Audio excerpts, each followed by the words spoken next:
ಆತ್ಮೀಯ ವಿದ್ಯಾರ್ಥಿಗಳೇ, ಇಲ್ಲಿ ಮತ್ತೊಂದು ವೆರಿ ಇಂಪಾರ್ಟೆಂಟ್ ಪ್ರಶ್ನೆ ಇದೆ. ಒಂದು ಸಮಾಂತರ ಶ್ರೇಣಿಯ 17ನೇ ಪದವು ಅದರ 10ನೇ ಪದಕ್ಕಿಂತ 7 ಹೆಚ್ಚಾಗಿದ್ದರೆ ಸಾಮಾನ್ಯ ವ್ಯತ್ಯಾಸವನ್ನು ಕಂಡುಹಿಡಿಯಿರಿ ಅಂತ ಕೊಟ್ಟಿದ್ದಾರೆ. ಕರೆಕ್ಟಾ? ಅಂದರೆ ಸಮಾಂತರ ಶ್ರೇಣಿ 17ನೇ ಪದವು ಅದರ 10ನೇ ಪದಕ್ಕಿಂತ 7 ಹೆಚ್ಚಾಗಿದ್ದರೆ ಹೆಂಗೆ ಬರ್ಕೋಬೇಕು? A17 A10 + 7. 17ನೇ ಪದವು 10ನೇ ಪದಕ್ಕಿಂತ 7 ಹೆಚ್ಚಾಗೈತಿ. ಇನ್ನು 17ನೇ ಪದ ಹೆಂಗೆ ಬರಿತೀರಿ? A+16D. ಮುಂಚೆನೇ ಹೇಳಿದಾನೆ ಹೆಂಗೆ ಬರಿತೀರಿ?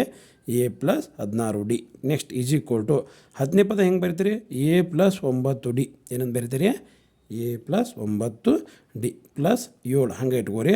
7 ಹೆಚ್ಚಾಗಿದೆ. ಇಲ್ಲಿ ನೋಡ್ರಿ, ಎ ಎರಡು ಕಡೆ ಸೇಮ್ ಅದಾವೆ. ಇದು ಈ ಕಡೆ ಬಂದ್ರೆ ಮೈನಸ್ ಆಗ್ತೈತೆ. ಅದಕ್ಕೆ ಈ ಏನು ಮಾಡಿರಿ?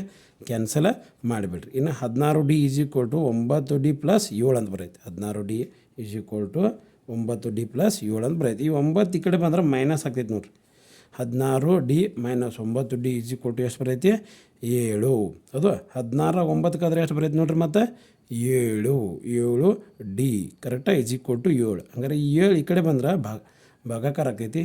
7 ಕ್ಯಾನ್ಸಲ್ ಆತಂದ್ರೆ D = ಎಷ್ಟು ಬರೈತಿ? 1 ಬರ್ತದೆ.